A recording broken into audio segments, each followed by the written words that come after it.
Kam auladuhu sallallahu alaihi wa alihi wasallam wa azwajuhu. Orang ni banyak mana dia kasih dengan orang tersebut, banyak itulah dia akan sebut orang tersebut. Anak ke ayah, kalau sayang dekat anak, dia akan sebut anak dia. Suami sayang kat isteri, dia akan sebut nama isteri dia. Macam tu kita kasih kepada Nabi, akan saya sebut nama Nabi SAW. Kan tidak akan kosong hari kita melainkan kepada berselawat kepada Nabi SAW. Sebab tu hari kalau kita tak selawat kepada Nabi, kita kena sedar pada hari tersebut kita telah jauh daripada Nabi SAW. Bermakna Allah telah menjauhkan kita daripada mengingati Nabi SAW. Maka kita kena tengok khusran tu kepada diri kita. Dia faham tak? Kalau hari tu tak selawat langsung kepada Nabi SAW, maksud dia ada masalah kita dengan Nabi SAW. Kena patah balik. Ni mesti ada syait kita dengan Rasul sallallahu alaihi wasallam. Kam auladuhu sallallahu alaihi wasallam wa azwajuhu. Sayyidina Thauban tidak melihat Nabi sehari, pucat dia. Sehari tak tengok Nabi. Sedang dia hidup dengan zaman Nabi dan pernah tengok Nabi. Dan dia khadam Nabi. Tiap-tiap hari mesti tengok Nabi, tapi kalau sedetik tak tengok Nabi, pucat. Nabi tanya kepada dia, "Apa kena dengan kamu Thauban? Kamu sakit?" Dia kata, "La ya Rasulullah, tapi aku bimbang.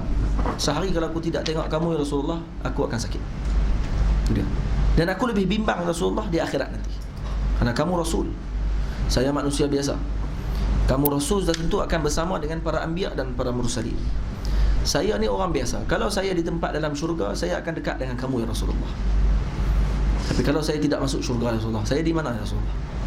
Saya takut saya tak tengok kamu lagi ya Rasulullah. Nabi senyap, tak jawab. Sehingga turun ayat Allah Ta'ala. Minan nabiyyin was-siddiqin wasyuhada'i was-salihin wa hasuna ulaika rafiqa. Turun ayat tersebut khusus untuk Sayyidina Thauban radhiyallahu ta'ala anhu. Kerana memaklumkan apa yang ada dalam buku dalam hati dia tadi, ikhlas. Yang dia sebut tu bukan kerana mujamalah. Bukan dia sebut tu saya ni Rasulullah rindu kat kamu tu. Kat dalam hati bohong. Tak.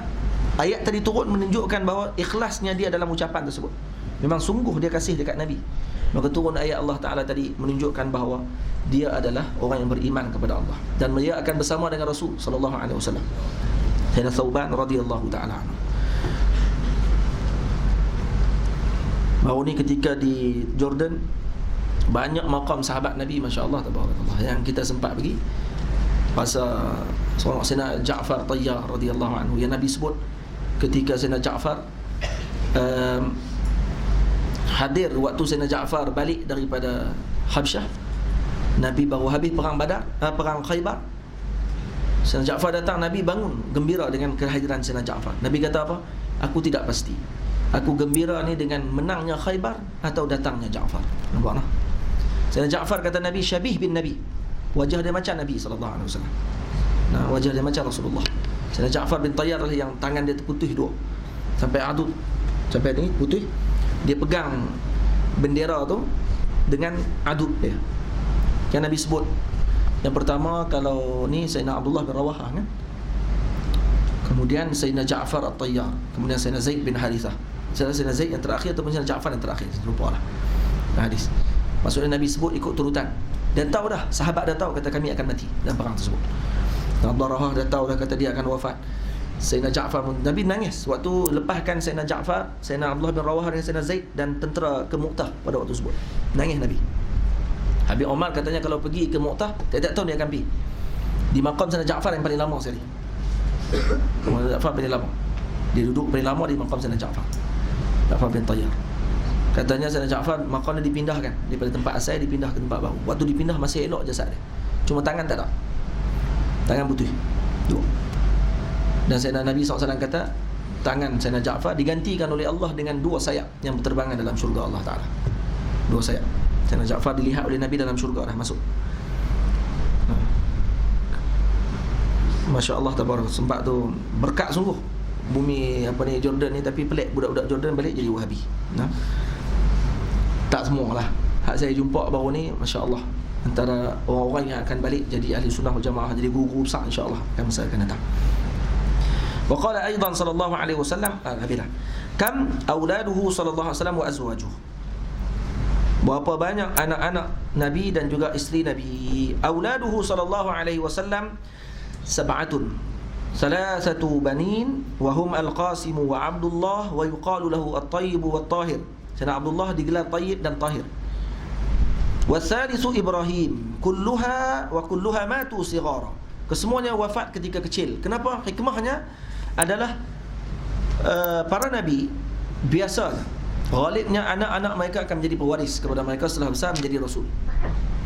Biasanya Nabi Yahya alaihi salam anak kepada Nabi Zakaria alaihi salam. Nabi Allah Sulaiman anak kepada Nabi Allah Daud. Tidak? Nabi Allah Syis anak kepada Nabi Allah Adam alaihi salam. Nabi Allah Ismail dan Ishaq anak kepada Nabi Ibrahim alaihi salam. Nabi Lut anak saudara kepada Nabi Ibrahim alaihi salam. Anak saudara betul. Nabi Ibrahim adalah am Nabi Allah Lut alaihi salam. Nabi Musa adik-beradik dia kan, Nabi Allah Harun alaihi salam. Jadi siapa lagi? Nabi mana lagi? Nabi Yusuf anak Nabi Allah Yaqub alaihi salam. Jadi kebanyakan nabi adalah daripada zuriat yang sama. Maka kerana itu Allah Taala wafatkan anak Nabi sallallahu alaihi wasallam sejak pada kecil. Kerana setelah nabi tidak ada lagi nabi setelahnya. Boleh faham? Sebagai isyarat bahawa nabi adalah nabi yang terakhir. Itu maksudnya. Wa arba'u banatin wa hunna Zainab wa Ruqayyah wa Ummu Kulthum wa Fatimah Zahra. Ini mengikuti turutan. Sayyidina Zainab dulu, Ruqayyah, Ummu Kulthum, Fatimah Zahra. Wa hiya asgharuhunna wa afdaluhunna wa 'ashat ba'dahu sallallahu alaihi wasallam nahwa 6 ashhur. Baru ni pakai ada heboh pula. Adakah Sayyidatina Fatimah tidak keluar haid ataupun sebagainya. Duk bahas tentang sanad. Sanad itu ada yang kata dhaif, ada yang kata maudhu', ada kata kaza. Nampak tak? Dan ulama-ulama meriwayatkan dalam kitab sirah tentang masalah tersebut. Janganlah semua benda nak tuduh ke Syiah. Kita ni kalau Sayyidina Fatimah tak keluar haid pun Syiah. Baik, adakah wajib perempuan tu keluar haid? Nak tanya balik. Wajibkah perempuan keluar haid? Wajibkah? Mustahilkah akal kita ni tak boleh terima kalau perempuan tak keluar haid? Mustahilkah? Mustahil adat je. Bawa masalah apa? Tak bawa Wahabi bodoh ni. Dia suka nak terima dengan sanad. Konon-konon dia dengan sanad itulah yang paling kuat sekali.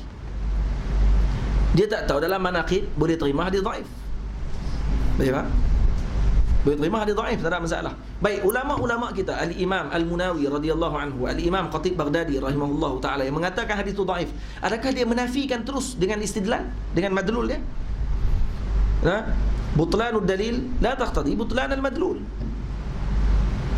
Tak depa tak kata sebut pun di situ kata Sayyidina Fatimah tidak keluar haid. Ini batil. Riwayatnya. Adakah hakikatnya begitu? Tak, riwayatnya jadi nafi. Sebab tu masyayikh menafikan riwayat dalam masa yang sama mereka tidak menafi pun kadang-kadang dengan madlul bagi riwayat tersebut. Boleh faham? Karena dalil kaedah adalah butlan al-madlul, butlanud dalil la taqtadi butlan al-madlul. Batal dalil tidak bermakna batalnya madlul. Kalaulah dalil berkenaan Sayyidina Fatimah itu tidak keluar haid, itu batil dalilnya. Tidak semestinya madlulnya batil. Madlulnya apa dia? Sayyidina Fatimah keluar haid tak? Tak semestinya batil. Kemungkinan berlaku sungguh. Nah? Dan tu yang diriwayatkan oleh kebanyakan ahli sirah. Yang tak betulnya semua benda nak tuduh ke Syiah. Semua benda nak sandar ke Syiah. Kata ni adalah riwayat Syiah dan puak-puak ni suka pengaruh dengan Syiah, maka nak terlalu mengagungkan Sayyidina Fatimah. Sampai Sayyidina Fatimah tak keluar haid. Apa masalahnya ni? Masalah apa ni? Sampai semua benda nak kena kait dengan Syiah. Dia jadi terlalu rigid dengan dalam kepala otak ni. Dalam kepala otak ni dia ada ulat Syiah. Faham tak? Semua benda Syiah. Syiah. Tak kena apa sikit Syiah. Baca Sayyidina Ali karamallahu wajhah pun Syiah. Nampak ni? Dia ada ulat Syiah. Dia macam ulat dalam kepala otak unta. Kamu pernah sembelih unta? Tengok tak kepala, dalam kepala unta kadang-kadang dalam hidung ni ada ulat. Ulat macam tu lah. Biar kurang. Kerak otak Wahabi ni ada ulat dalam otak dia. Ulat Wahabi, faham? Berat daripada ni. Macam ni lah pokok Azayapi di apa ni, di Jordan tu. Pokok Bait Buqawiyah ni, Buqawiyah. Syajaratul Hayah tu. Pokok yang hidup tu. Dia ada pokok ni betul ke sahih ke riwayat ni? Dia ada sahih riwayat. Sebab dia guna pandangan doktor dia. Doktor dia tu hak balik Malaysia tu. Kata pokok tu boleh 500 tahun. Pak Long tu pun tengok Wikipedia je. Faham tak? Dia ingat kita tak buka wiki ke? Kita pun buka wiki. Dalam wiki ada dua pandangan. Dia ambil yang 500 tahun. Satu lagi pandangan daripada hak yang Jordan sendiri sebut juga 1450 tahun pokok tu umur dia. Kenapa yang ambil 550 tahunnya ni? Hang ni ada penyakit lah hati ni masalahnya. Kalau hang betul amanah, keluar dua sekali lah. Ada 1450 tahun, ada 550 tahun. Tak perlu kamu nak pegang 550 tahun tu, kamu nak nafikan 1450 tahun. Ingat, tak ada orang buat kajian kan? Lepas tu kajian kamu dengan pokok, dengan tahun, dengan apa semua ni, kamu ni tak jauh beza dengan Abu Jahal. Waktu ketika mana Nabi duduk dalam gua. Faham? Waktu Nabi duduk dalam gua, apa yang berlaku ni ketika peristiwa hijrah? Apa yang berlaku? Kan dihantar seorang tu pandai qiyafah kan? Ahli qiyafah ni boleh bau di mana arah orang tu jalan. Akhirnya dah cari tak boleh dah sebab Nabi bawa kambing. Bau kambing menutup bau Nabi. Bau Nabi wangi. Kalau lalu akan bau kawasan tersebut, tempat Nabi lalu. Maka Nabi bawa kambing banyak. Yang pertama tujuan untuk ambil susu kambing. Yang kedua untuk tutup jalan dan jejak Nabi. Bila sampai di Gua Sur, waktu Nabi duduk dalam gua, puak yang bawa daripada cari ahli khilafah yang macam-macam dah tak boleh jumpa dengan Nabi. Akhirnya yang paling pakar sekali, walaupun ditutup dengan bau kambing, tetap dia boleh cari Nabi. Buktinya sampai depan Gua Sur. Tidak? Dalam sejarah, bila sampai depan Gua Sur, apa yang berlaku? Ada sarang labah-labah. Tidak? Dan juga ada burung merpati 2 ekor bertelur. Waktu Abu Jahal nak masuk dalam, Abu Jahal kata, masuk dalam tengok lah. Apa kata ahli khilafah ni? Dia kata, kamu nak masuk dalam apa? Yang pertama, kalau orang masuk, dah tentulah sarang labah-labah tu akan terkoyak. Sarang labah-labah ni saja umur dia sebelum kamu beranak lagi, wahai Abu Jahal. Faham tak? Laki ni kata, sarang labah-labah ni ada sebelum kamu beranak lagi, dah ada sarang labah. Maksud dia boleh tahu umur sarang labah-labah. Dan umur sarang labah-labah tu disebabkan dia duk tengok umur sarang labah-labah tu dah tak nampak Nabi dah lama. Faham? Macam pokok ni duk tengok umur pokok tu, tak tahu Nabi duduk bawah pokok tu. Lah kali Nabi duduk bawah pokok tu. Jadi depa ni ikut siapa ni? Ikut Nabi ke ikut ahli khilafah tu? Dia ikut ahli khilafah tu yang geng Abu Jahal tadi. Faham? Kenapa tak faham cerita aku ni? Tu cara dia nak cerita, bagi reti sikit. Nak abang kata pok ni geng tu ya. Memang ni dia konon-konon nak kaji dengan sanad lah apa semua sekali. Dia ingat ulama tu tak kaji kot. Dia ingat ulama dulu ni kata arti apa lah. Hang pun pakai Syama'il pada pakai Syamilah. Maktabah Syamilah li 2, cari-cari Google. Lepas tu duk abang kata muhaddis. Muhaddis konon. Masa nak muntah kan. Inilah masalah puak kita sekarang ni. Dia duk ingat kata dia tu kaji sungguh lah. Dan dia ingat kajian tadi dia sampai. Rupanya kajian tadi menyebabkan dia jauh. Kajian dia tadi menyebabkan dia jauh daripada keluarga Nabi. Dan konon-kononnya dia nak abang kata dia nak pegang dengan riwayat. Tak ada masalah, ni bukan benda berakidah. Tak ada masalah. Tapi kamu mengeluarkan balik benda yang dah dibahas oleh ulama dalam kitab sirah. Kamu nak buat apa sebenarnya tujuan dia? Tujuan dia last sekali akan menyebabkan umat yang bodoh akan mengandang bahawa ulama pada zaman dahulu adalah ulama yang tidak betul dalam riwayat mereka. Sedangkan kamu tidak pernah terang kepada umat bahawa butlanud dalil la taqtadi butlanal madlul. Ada kamu terang tu? Ada kamu terang kaedah ni? Kaedah ni yang Wahabi ihmal, menyebabkan mereka tolak semua hadis dhaif. Dan mereka kata bila hadis ni dhaif bermakna amalannya pun dhaif, maka amalan dia tak kuat. Nampak tak? Salah. Padahal ulama kata kalau dalilnya batal tidak bermakna madlulnya batal. Yang ni kesalahfahaman mereka yang sangat jelas menyebabkan mereka jauh daripada cahaya kebenaran. Boleh faham? Ini kena ambil perhatian. Rahimahullah masyayikhuna, masyayikhana, Allah Ta'ala rahmati masyayikh kita yang telah mengajarkan kita dengan faham yang jelas macam mana mereka ajar, bagaimana memahami ayat Allah Ta'ala, bagaimana memahami dan berinteraksi dengan nas hadis Nabi SAW. Adakah wukuf dengan sanad saja sudah mencukupi untuk kita katakan bahawa ini adalah sahih, batil dari segi amal? Tak. Sebab tu masyayikh kita, ulama-ulama kita dulu yang ilmu mereka ni waris daripada sampailah kepada Nabi SAW, maka tidak ada khalal dalam ilmu, tidak ada berlaku tanaqud dalam ilmu. Pegang ni senang, insya-Allah khair. Wa ya asgharuhunna wa afdaluhunna. Sayyidah Fatimah adalah yang paling kecil dan yang paling afdal. Wa 'ashat ba'dahu sallallahu alaihi wasallam nahwa 6 ashhur. Dan beliau hidup setelah Nabi SAW lebih kurang 6 bulan.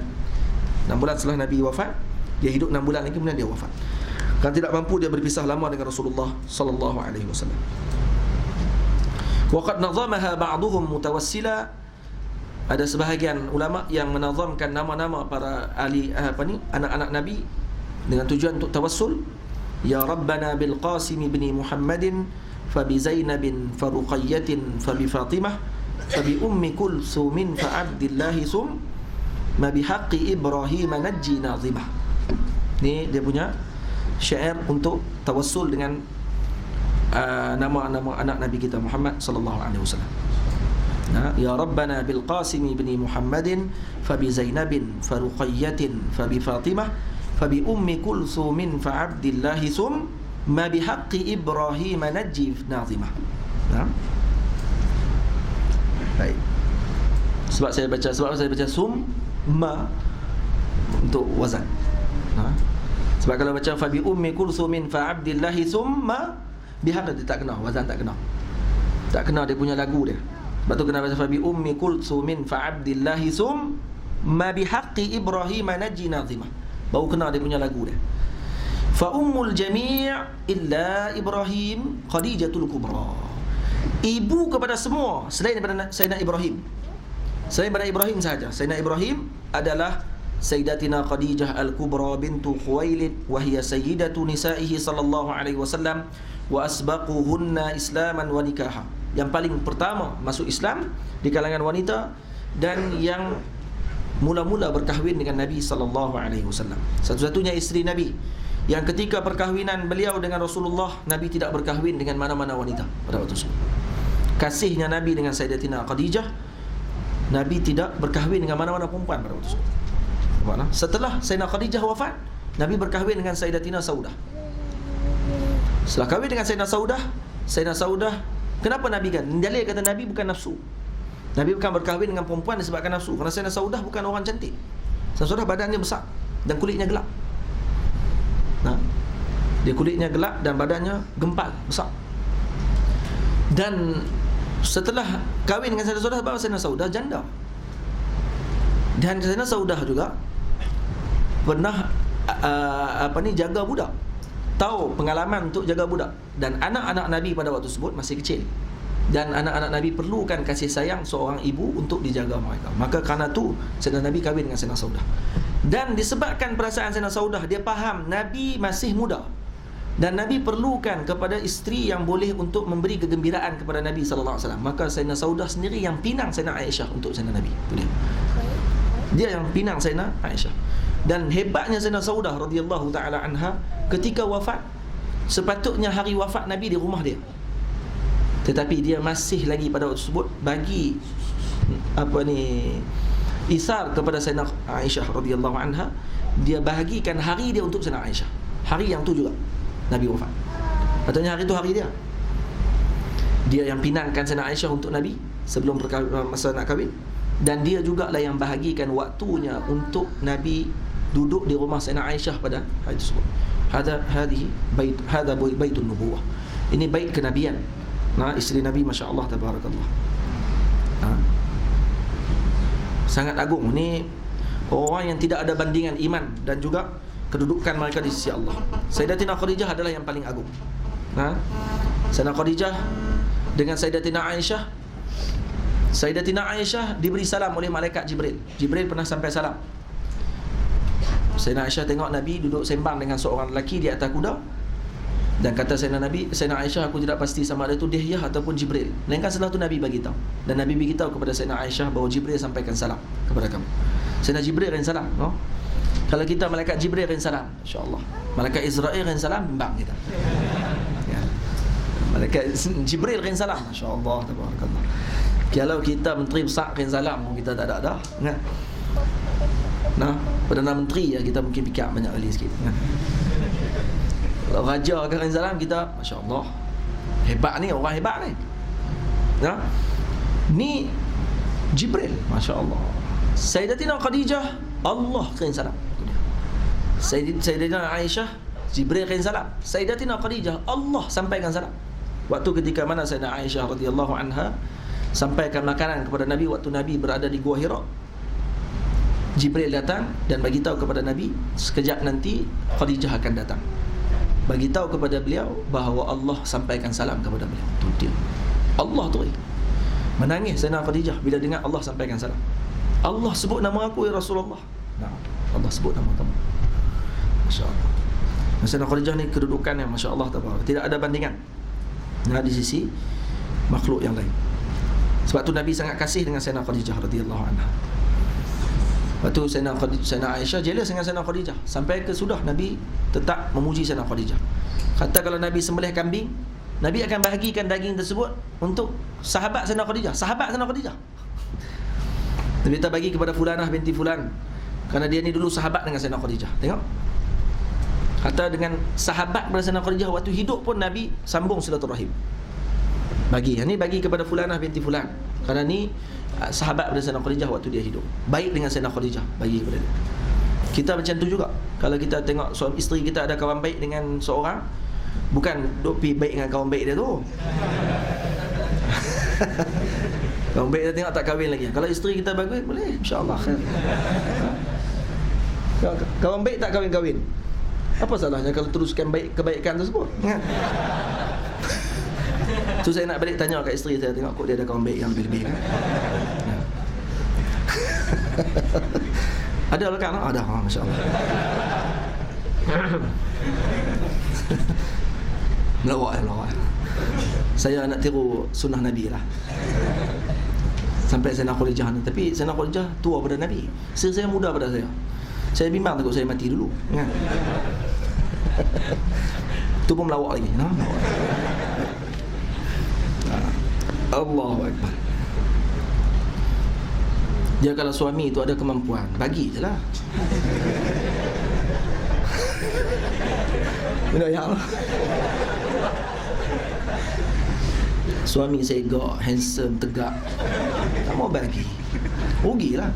Sian kat wanita-wanita di luar sana no, kat dalam ni. Lawak. Tu pun melawak lah. Balik lagi kena, Dia orang lelaki ni dia berani cakap, berani cakap ni biasa tak buat. Dia tak cakap, senyap, pup, kahwin dua. Sebab tu suami hak bila cakap ni jangan bimbang lah. InsyaAllah dia tak cari. Kalau dia cari dia habaq, nah. Sebab dia cakap, kan? InsyaAllah dia tak tipu. Kalau dia nak dia habaq. Isteri saya kata kalau nak habaq lah. Try. Oh, boleh nak marah. Payah orang perempuan ni. Dia kena korban. Benda korban ni insya-Allah akan la in zakartum la azidannakum. Saya baca ada seorang tok guru ni sebut, harimau, gajah, singa semua makin pupus. Kenapa? Kerana tidak dikorbankan. Ya tak? Lembu, kambing sampai lah ada. Sebab dikorban tiap-tiap tahun. Tiap-tiap tahun ada korban, maka berterusan binatang ni tidak pupus-pupus. Tapi rimau ni makin pupus, tenggiling makin pupus. Sebab apa? Sebab tak dikorbankan. Dan isteri akan pupus kalau dia tidak mengorbankan. Tu pun melawak juga, melawak. Wa baqi nisa'ihi sallallahu alaihi wasallam. Aisyah tu saya cakap kan, sembang dia nak marah tu belakang. Dia duduk ni, duduk hai satgi. Balik lagi dia gabuh dalam mesin basuh, no? Aisyah bintu Abi Bakr As-Siddiq radhiyallahu anhu. Mabuk bang. Sekarang buat. Wa Saudah bintu Zam'ah. Wa Hafsah bintu Umar ibn al-Khattab. Sayyidina Khadijah Sayyidina Aisyah pernah kata kat Sayyidina Fatimah, mak aku dengan mak aku, kata mak kamu dengan aku lebih mulia. Kenapa? Kerana aku waktu kahwin dengan Rasulullah, aku anak darah. Mak kamu waktu kahwin dengan Rasulullah, dia janda. Nangis Sayyidina Fatimah. Nah, perempuan ni kalau dia wali tinggi tengah mana pun, tan jealous dia tak boleh lari. Sayyidina Aisyah, siapa nak kata dia tak wali? Masya-Allah, ni aulia kibar. Tapi tang jealous tak boleh lari. Sebab orang perempuan. Faham tak? Orang perempuan ni kalau dia wali lah macam mana pun, dia tetap ada jealous tu. Orang lelaki hebat, kalau jadi wali dia memang tinggi lah. Jealous ada juga, tapi dia tak macam orang perempuan. Jadi Sayyidatina Khadijah, Aisyah radhiyallahu kata itu, Sayyidatina Fatimah menangis jumpa Nabi. Nabi tanya kenapa? Dia kata Sayyidatina Aisyah sebut sekian-sekian. Sayyidatina Nabi kata betul, dia sebut tu betul. Tapi bagi tahu kat dia balik. Bagi tahu kat dia balik kata, waktu ketika mana Sayyidatina Fatimah, Sayyidatina Aisyah kahwin dengan Rasulullah, Rasulullah dah duda. Waktu ketika mana Sayyidina Nabi kahwin dengan Sayyidina Khadijah, Nabi masih anak teruna. Teruna Nabi dengan darahnya Aisyah, mana lebih afdal? Yang mengambil teruna Nabi adalah Sayyidina Khadijah. Faham? Maka teruna Nabi lebih afdal daripada darah Sayyidina Khadijah, Sayyidina Aisyah radhiyallahu anha. Beritahu Sayyidina Fatimah seronok dia jumpa dengan Sayyidina Khadijah, Sayyidina Aisyah cerita benda tersebut. Sayyidina Aisyah kata, ni bukan jawapan kamu. Ini jawapan Rasulullah SAW. Nampak tak? Masya-Allah. Baitul nubuwah. Hebat kan? Wa Hafsatu bintu Umar ibn al-Khattab radhiyallahu ta'ala anhuma, wa Zainab bintu Khuzaimah, wa Ummu Salamah Hindu bintu Abi Umayyah, wa Zainab bintu Jahshin, wa Juwairiyah bintu al-Harith al-Khuzaiyyah, wa Ummu Habibah bintu Ummu Sufyan Abi Sufyan, wa Safiyah bintu Huyai. Sayyidina Safiyah bintu Huyai, Nabi kahwin dengan dia setelah perang Khaybar. Dia anak kepada Huyai. Huyai ini ketua Yahudi pada waktu tersebut. Jadi bila datang kepada Nabi SAW, Sayyidina Hasan bin Thabit radhiyallahu anhu, kalau tak silap, dia minta kepada Nabi, ya Rasulullah, Safiyah bagi kepada saya. Dan Nabi kata, Safiyah kepada aku, kamu ambil yang lain.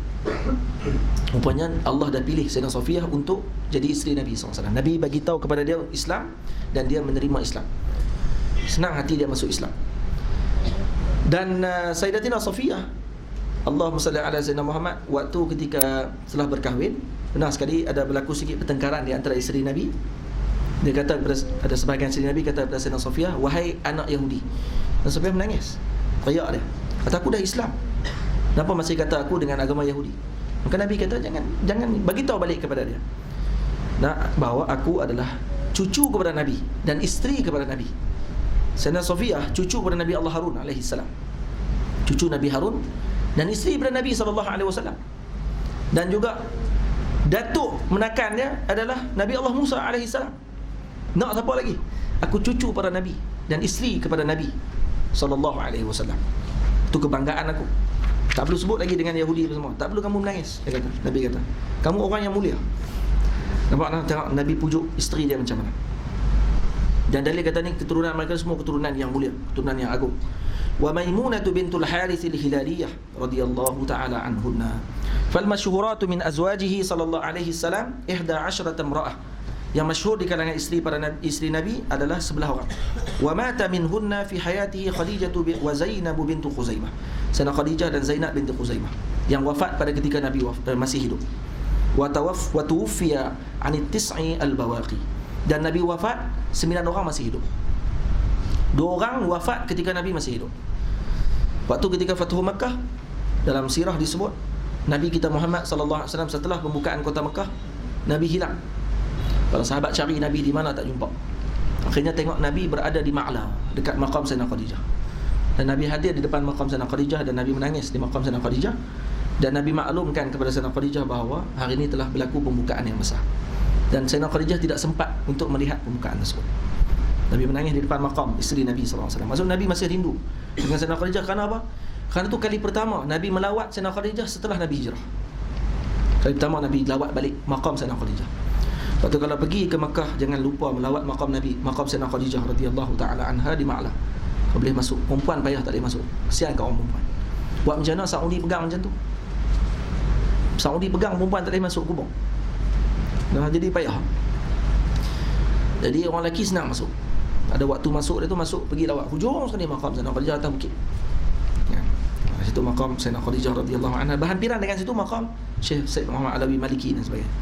Tu maqam datuk-datuk Nabi semua dalam tu. Atas kawasan bukit sebut. Kalau kita lalu, kita akan nampak maqam Sayyidina Khadijah. Dulu, zaman dulu ada Qubbah. Sekarang dah dibuang oleh puak Yahudi pula dah, Wahabi. Dikuranglah sama itu kan. Buang habis maqam Qubbah keluarga Nabi sallallahu alaihi wasallam.